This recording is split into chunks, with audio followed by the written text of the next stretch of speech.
자, 여러분 안녕하세요. 콕콕정교수 공인회계사 정성진 교수입니다. 우리가 지난 시간에 드디어 이제 분계를 공부해서 차변과 대변 요거를 가지고 몇 가지 사례 문제를 풀어봤죠. 자, 분계 연습으로 정복하자. 오늘은 첫 번째 연습 시간으로 지난 시간 공부했던 분계를 조금 여러분 몸에 좀 더 체화를 한번 시켜 보도록 하겠습니다. 자, 본격적인 연습을 하기 전에 지난번에 공부했던 분계에 대해서 간단하게 한번 우리 요약 정리를 해보도록 할게요. 분계. 한자가 여러분 분이 뭐라 그랬죠? 계가 뭐라 그랬죠? 자, 나누어서 끼워 넣다 라는 뜻이죠. 회계거래를 차변과 대변으로 나누어서 장부에 적는 기법이다 라는 거죠. 여러분, 그래서 실무적으로는 이렇게 차변, 대변, 분계 이렇게 쓰는 게 아니라, 자, 이 거래를 전달해주는 표, 다른 말로 전표를 만드는 겁니다. 전표.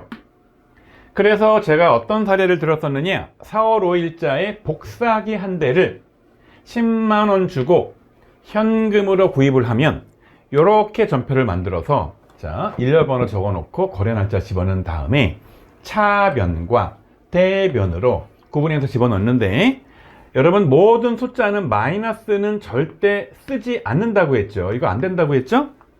모든 걸 다 플러스로 표시를 해야 되다 보니까, 일단 여러분 기본적으로 이 거래를 통해서 뭐가 늘어나는 겁니까? 이 복사기를 다른 말로 비품이라고 표현한다고 했죠. 여러분 몇 번 얘기하지만 요 이름, 정확한 용어는 계정 과목인데, 어떤 계정 과목을 써야 되느냐, 여러분 그거는 엄밀히 말하면 이 회계 입문 단계에서 고민할 일이 아니에요. 회계 입문 단계에서는 여러분들이 자연스럽게 회계라는 약간 독특한 규칙을 몸에 배워서 기본적으로는 차변과 대변 이 하고 있는 분계가 몸에 익숙해지기만 하면 충분한 거예요. 어떤 계정 과목을 써야 되느냐, 이게 바로 앞으로 공부할 전산회계 2급이나 전산회계 1급이나 회계에서 공부할 내용이니까, 회계 원리에서 지금은 여러분 고민하지 말고 그냥 제가 쓰는 거를 보고 대충만 따라오면 돼요. 그래서 이 복사기 대신 계정 과목을 비품이라고 적고요. 금액을 이렇게 10만원을 늘렸는데, 다시 한번 똑같은 얘기 반복할게요. 이렇게 차변 파트가 있고 이렇게 대변 파트가 있는데, 사실은 왼쪽에 비품이 10만원이 늘어나는 거고요.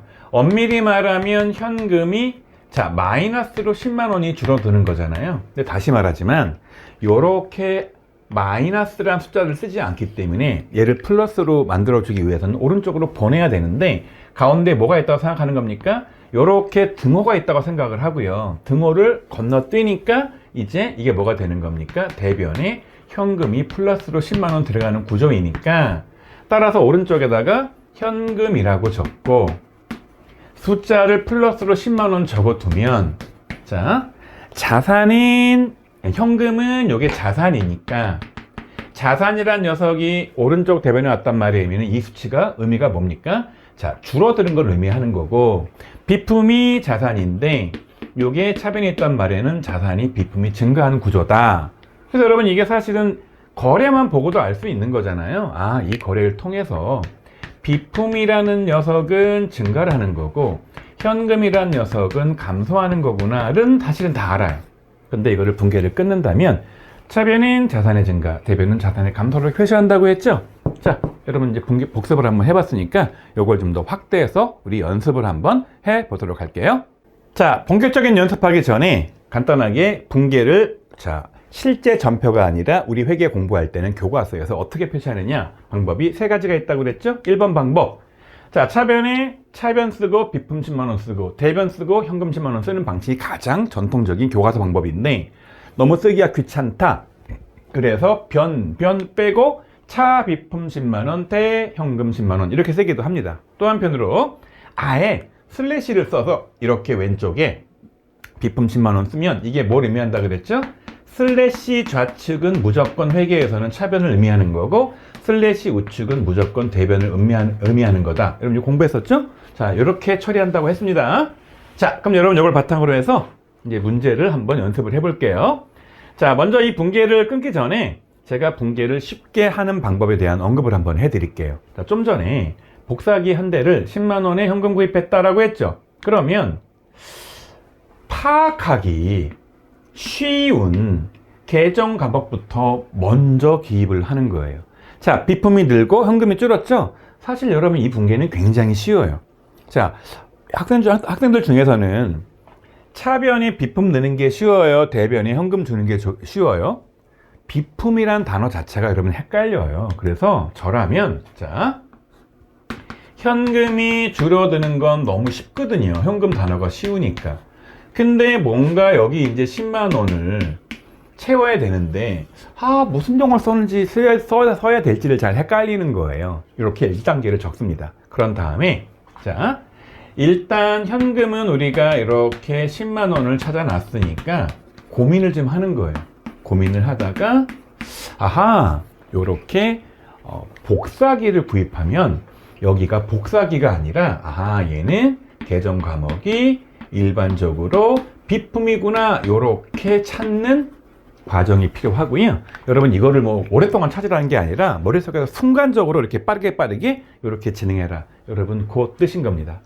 자, 이제 우리가 지난 시간에 공부했던 내용들을 간단하게 복습을 했으니까요. 제가 보시는 것처럼 8개의 문제를 가지고 왔습니다. 8문제를 한번 쫙 풀면서 우리가 앞전에 공부했던 그 분계를 여러분 몸에 조금씩 느낌적으로 체화시키는 연습을 한번 해볼게요. 자, 1번. 주주로부터 50만 원을 현금 출자받아 회사를 설립했다. 아까 제가 뭐라 그랬습니까? 먼저 쉬운 것부터 찾자 그랬죠? 자, 50만 원 현금 출자받아서 회사에 돈이 들어왔으니까 만만한 게 뭡니까? 차변에 현금이 생겼겠죠. 얼마가? 50만 원이. 그러면 대변에도 이제 50만 원을 적어야 되는데 얘를 뭐로 정리하는 거예요? 자, 여러분 이거는 약속을 한 거예요. 주주가 회사에 출자금 이렇게 증자 돈을 입금해서 주주가 되는 돈을 넣어줬으면 이거는 이제 자본이라는 거에 중요한 시드머니, 그 처음에 시작 금액이 되는 거잖아요. 그래서 얘를 뭐라고 이름을 정했냐면 이렇게 들어온 돈을 뭐라고 하자? 자본금을 하기로 하자라고 약속을 했고요. 여러분 요 계정 감옥의 이름은 다시 말씀드리지만 지금 단계에서 중요한 게 아니니까 그냥 음미만 하고 대충 넘어가는 겁니다. 자, 여러분 이거를 그래서 이제 재무제표에 표시를 한번 해보면 자, 현금이 얼마가 들어온 겁니까? 이렇게 50만 원이 증가를 합니다. 동시에 뭐가 증가하는 겁니까? 이렇게 자본금이 50만 원을 증가하죠. 여러분 따라서 이 거래는요. 첫 번째 뭐가 증가하는 거냐? 자산이 들어와서 증가를 하고요. 현금이 들어왔죠? 동시에 이제 출자금인 자본의 항목인 자본금이 증가한 이런 구조가 되는 겁니다. 자, 첫 번째 연습 문제예요. 자, 이제 두 번째 연습 문제 풀어보도록 할게요. 두 번째 연습 문제. 은행에서 30만 원을 차입해서 금고에 보관했다라는 겁니다. 자, 은행에 30만 원을 차입을 해서 금고에 들어왔으니까 일단 기본적으로 돈이 들어왔죠. 30만 원이. 현금이 이렇게 30만 원이 들어옵니다. 그런데 몇 번 말씀드리지만 일단 금액이 30만 원을 적어야 될 거잖아요. 이거 뭐로 정리하는 거예요? 자, 여기 제가 이제 표시를 안 했는데 요게 1년 이내에 갚을 차입금인지 1년 이후에 갚을 차입금인지 표시가 안 돼 있어요. 그래서 그냥 차입금을 끊을 수도 있지만 분계를 원래는 가정을 해야 돼요. 이게 1년 이내에 상환을 하는 조건이다 라고 가정을 하면 여기 뭐가 되는 거냐? 1년 이내에 갚을 빚 차입금이니까 단기에 갚을 차입금이다. 여러분 이렇게 표시할 수가 있는 거예요. 사실은 이런 언급이 없으면 그냥 단기자를 빼고 차입금이라도 적어도 되긴 하는데 좀 더 구체적으로 하기 위해서 이렇게 제가 한번 용어를 붙여봤습니다. 자, 그러면 이제 어떻게 되는 거냐? 보시는 것처럼 현금이 30만 원이 이렇게 증가할 거고요. 자, 제가 분계 끊을 때 이제 차입금을 끄는 거죠. 요 사례는. 그래서 차입금이 단기자를 뺐단 가정하에서 차입금이 30만 원이 이렇게 증가하는 겁니다. 자, 그래서 이 거래는 보시는 것처럼 자산이 증가하는 거래인 동시에 자, 이게 어떻게 증가한 겁니까? 원인이 보시는 것처럼 여러분 얘는 이제 부채가 증가한 거기 때문에 동시에 얘가 부채가 증가했다. 이렇게 여러분 파악하면 되겠죠? 자, 우리가 지난번에 처음 강의, 첫 번째 분계에 대한 강의를 제가 했었고요. 자, 그거랑 약간 유사한 내용들을 또 반복해서 하는 거라서 복습이에요, 여러분. 아마 지난번 처음 강의보다는 지금 조금 더 덜 당황스럽겠죠? 자, 이렇게 일단 하고요. 세 번째 문제를 풀어보도록 할게요. 자, 보시면 사무실을 빌리면서 보증금으로 30만 원을 현금으로 지급을 했습니다. 자, 분기 끊어볼게요. 현금으로 지급한 게 더 쉽겠죠? 그래서 일단 돈이 이렇게 나갑니다. 현금이 30만 원이. 그럼 이제 똑같은 금액이 30만 원이 이렇게 나가야 되는데 여러분 얘를 뭐로 하냐는 거예요. 자, 이게 이제 우리가 흔히 말하는 지금 뭘 우리가 지급한 거냐면 전세로 들어가면서 전세 보증금을 준 거잖아요. 그런데 전세라는 단어를 회계에서는 쓰지 않아요. 여러분 요거 대신에 무슨 용어를 쓰느냐? 자, 내가 저 부동산을 빌린 거잖아요. 그걸 전문 용어로 임차라고 부르고요. 이게 빌릴 차예요. 빌릴 차. 자, 뭔가를 빌린다. 빌릴 차. 그래서 임차 빌리면서 보증금을 냈구나 라고 요 임차 보증금 용어를 써요. 사실은 여러분 나중에 여러분께서 더존이나 그 세무사랑이라는 K랩이라는 프로그램이 있어요. 거기에 가면 그냥 예를 들어서 빌린다, 임차라는 단어 내지는 보증금이란 단어만 쳐도 여기서 여러분 이게 프로그램에서 단어 검색이 돼가지고요. 딱 화면에 임차 보증금이 딱 뜹니다. 그럼 이걸 엔터로 빵 치면 여기 자동적으로 뭐가 들어가는 거냐? 임차 보증금 이렇게 용어가 딱 들어가는 겁니다. 여러분 따라서 이제 보시는 것처럼 현금이 얼마가 나간 겁니까? 30만 원이 줄어든 거죠. 동시에 내가 또 다른 내 전세보증금, 여러분 참고로 이 전세보증금은 내가 좀 지급을 했으면 그냥 끝내버린 거예요. 나중에 내가 월세 기간 끝나고 나갈 때 주인한테 돌려받습니까? 돌려받잖아요.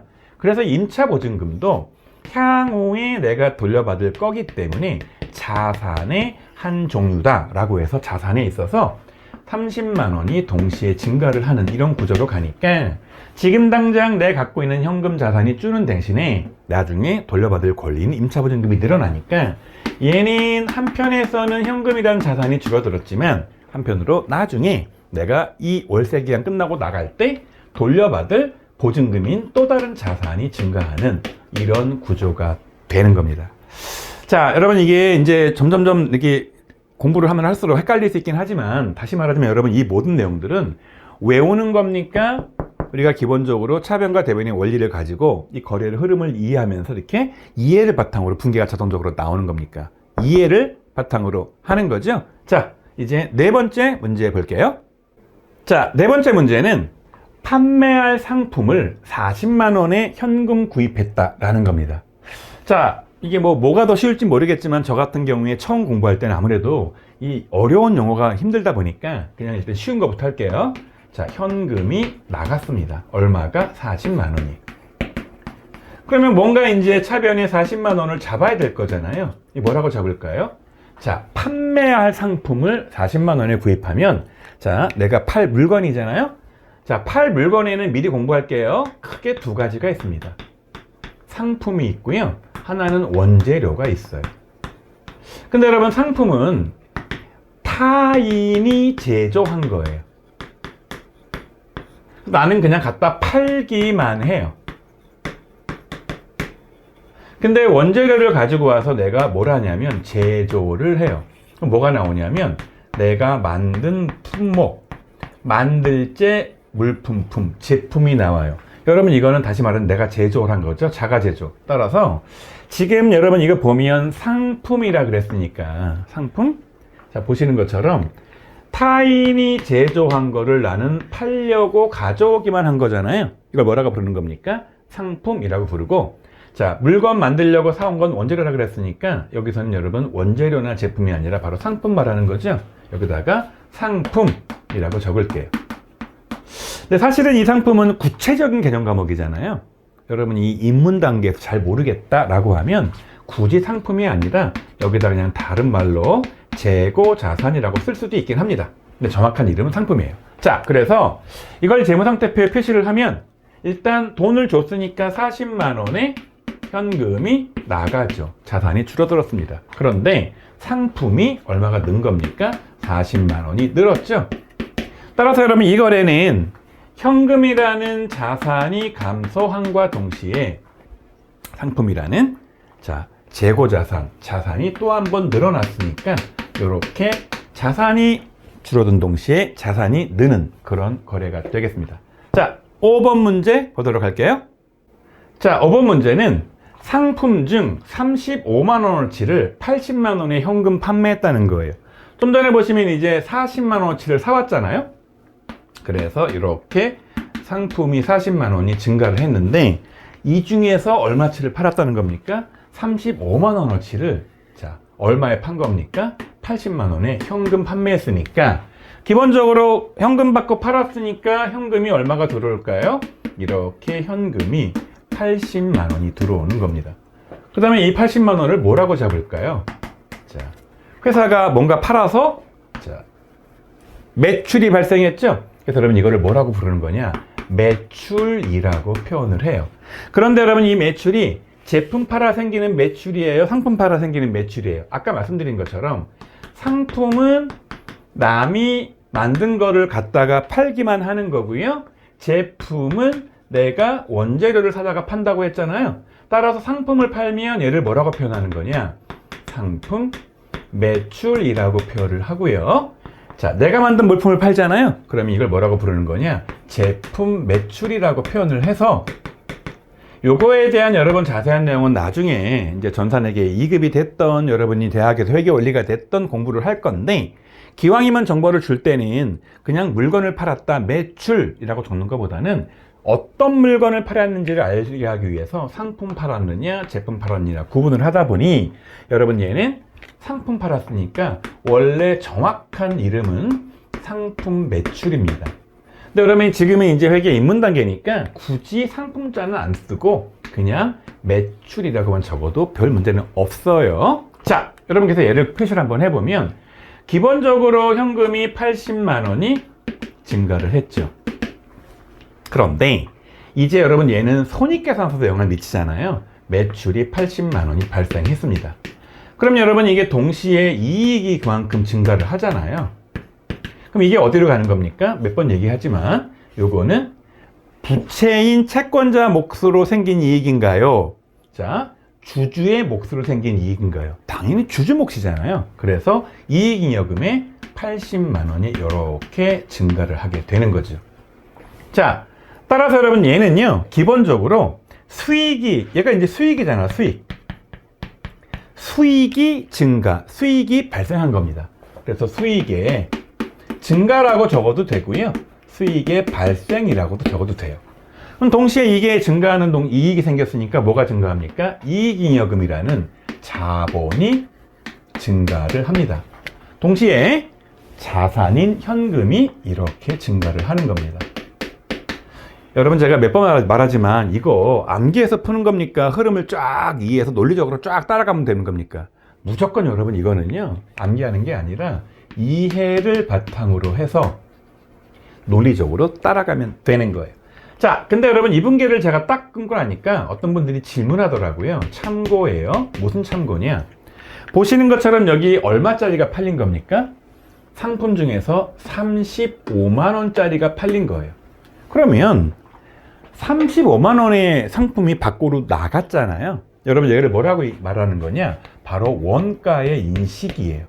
조금 내용이 어려운 내용이니까 여러분 감만 잡으세요. 결국은 얼마의 매출의 원가가 발생했냐면 저 얼마짜리 팔렸다고요? 35만 원이니까 결국은 35만 원의 비용을 추가로 인식을 해야 되는 건데 여러분 이거는 일단 어려우니까 이 단계에서는 패스하고요. 여러분 중에서 좀 명석한 분들은 이거를 보는 순간 이건 이해가 된다. 수익 발생했구나. 오, 이익 증가했구나. 잉여금 늘었네. 현금 늘었네. 수익 발생, 자본 증가, 자산 증가는 알겠는데 요렇게 발생하면 얘가 뭐가 되는 거냐? 즉 다른 말로 이게 비용의 발생이잖아요. 비용의 발생은 왜 인식하지 않느냐라고 질문해요. 명석한 분들이에요. 다시 말하지만 일단 여기서는 어려우니까 뭐 하자? 패스를 하고요. 저 뒤쪽에 요 발생한 매출에 대한 비용의 인식인 매출원가는 뒤쪽에서 따로 공부를 하도록 할게요. 자, 이렇게 해서 5번 문제 풀었고요. 이제 6번 문제로 갈게요. 자, 6번 문제는 직원급여 10만 원을 현금 지급한 사례예요. 자, 몇 번 얘기하지만 쉬운 것부터 먼저 분계를 끊는 거예요. 이제 몇 번 여러분 연습을 해서 현금이 지급되면 이렇게 대변에 10만 원을 표시하는 건 이제 대충 느낌이 올 거예요. 그런데 역시 차변에도 이렇게 10만 원을 적어야 돼요. 요거 뭐라고 적을까요? 자, 직원한테 월급을 주면 자, 월급이라고 적을 수도 있는데 이거를 대표적으로 이제 뭐라고 표현하느냐? 급여라고 표현을 합니다. 비용의 이름이에요. 몇 번 얘기하지만 계정 과목을 뭘 쓰는 건지에 대해서는 지금 주안점을 두면 안 됩니다. 감만 잡으세요. 자, 그래서 먼저 현금이 10만 원이 나갔죠. 그래서 10만 원이 감소를 합니다. 동시에 급여가 10만 원이 발생을 합니다. 그래서 당기순이익이 10만 원만큼 줄어들기 때문에 자, 여기 어디로 간다 그랬죠? 여기 잉여금으로 가니까 이익잉여금이 10만 원만큼 줄어듭니다. 따라서 제일 먼저 뭐가 되는 거냐? 여기 바로 비용이잖아요. 비용이 생겼죠? 그래서 여러분 얘는 비용이 발생을 했습니다. 비용의 증가라고 적어도 되고요. 비용의 발생이라고 적어도 됩니다. 그런 다음에 뭐가 된 겁니까? 이익잉여금이 줄었죠? 이익잉여금은 다른 말로 자본이니까 자본이 감소를 한 거죠. 동시에 돈 나갔으니까, 현금 자산 나갔으니까 자산이 감소를 하는 겁니다. 자, 이제 여러분 요거 지우고요. 7번째 문제를 한번 풀어보도록 할게요. 자, 똑같은 비용의 지급인데요. 보시는 것처럼 사무실 월세 5만 원을 현금 지급한 겁니다. 똑같은 논리예요. 자, 현금이 얼마가 나가는 겁니까? 이렇게 5만 원이 나갔어요. 그런데 이 5만 원을 뭐라고 정리하는 거예요? 자, 느낌적으로는 여기다 뭐라고 적느냐? 월세라고 적었으면 좋겠는데 월세란 용어 대신에 자, 사무실을 빌린 거에 대한 요금 나간다 임차료라는 용어를 쓰기 때문에 여러분 여기에 적합한 계정 과목은 임차료라는 비용 계정 과목을 씁니다. 매번 얘기하지만 용어는 중요한 게 아니에요. 지금 당장은요. 그래서 결국은 현금이 얼마가 줄어든 겁니까? 5만 원이 줄어들었고요. 동시에 임차료라는 5만 원이 자, 증가했죠. 발생한 거죠. 동시에 당기순이익이 5만 원이 줄어드는 바람에 자, 이게 다시 말하지만 주주 몫인 이익잉여금으로 가기 때문에 5만 원의 자, 이익잉여금이 줄어든다. 다른 말로 자본 자리니까 자본이 줄어들었죠. 그래서 흐름을 따라가면 기본적으로 이것도 비용이 어떻게 된 겁니까? 발생을 한 거죠. 즉 비용이 증가한 겁니다. 동시에 당기순이익이 줄어드는 바람에 이익잉여금이 줄었으니까 이익잉여금은 자본의 한 항목이니 자본이 감소합니다. 동시에 갖고 있던 자산이 줄었죠? 자, 현금 5만 원이 줄어들어서 자산이 줄어든 그런 모양새를 갖춥니다. 자, 여러분 지난 시간에 공부했던 분계의 연습이죠. 조금 확장된 개념인데 복습이었죠? 자, 마지막 자, 8번 문제를 여러분 풀어보도록 할게요. 자, 은행 차입금에 대한 이자를 2만 원 지급했다는 거예요. 자, 똑같은 문제이고요. 일단 현금이 얼마가 나간 겁니까? 현금이 2만 원이 지급이 됐고요. 그리고 보시는 것처럼 이제 2만 원을 차변에 적어줘야 되는데 여기 뭐라고 적을까요? 은행에 준 이자. 자, 이자라고 적어도 되긴 하는데 다시 말하지만 이 경우에는 이자로 나간 비용이다 라는 용어를 써서 여기에 이제 이자 비용이라고 표시를 합니다. 아까도 말씀드렸지만 요거는 이제 프로그램에서 조회를 할 수 있으니까 이자라고 치면 딱 떠요. 이자 비용이. 그래서 정리를 하면 현금이 얼마가 나간 겁니까? 보시는 것처럼 현금이 2만 원이 나가서 2만 원이 줄어들었죠? 이자 비용이 2만 원이 발생을 했죠?